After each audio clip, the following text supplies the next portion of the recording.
Bu bizlar yurishimizga o'zi 1 yilda ketish kerak edi bu narsa. Yo'q.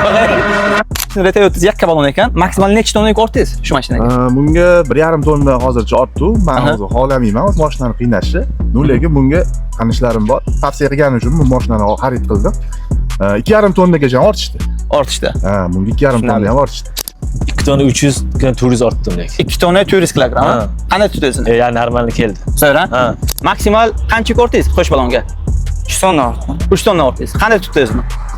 Bo'ladi, normal. Normalmi? Maksimal 2 tonna. 2 tonna yuk ortdingiz. O'rtacha 2 tonna. 2,5 tonna ham olganman, lekin uzoq yurganim yo'q. Ha. 2 tonna bilan Lobajaga ketsa bo'ladi. Zo'r aka. Aka, yuk bilan birga benzin rasxod qancha qilyapti? O'rtacha. Xo'p, yengillik paytida 10 tadan oshuv rasxod bo'ldi. Hozir sekin tushyapti. Где-то shu 10 ta bo'lyapti, lekin ancha yaxshi. Ancha yaxshi. Matiz ham, Sparkiz ham 10 ta edi-ku. Anu bitokaraga chiqib normalni o'zlari yuksiz yursa 7 ham yeyapti. 7. Ha. Zo'r. 7 ham tushyapti-da.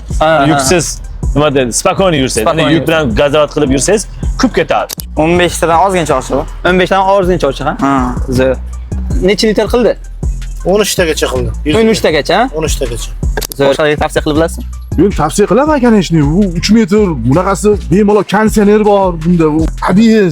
Qanaqa nima kerak yani? Bizlar yurishimizga o'zi 1 yilda ketish kerak edi bu narsa. Yo'q.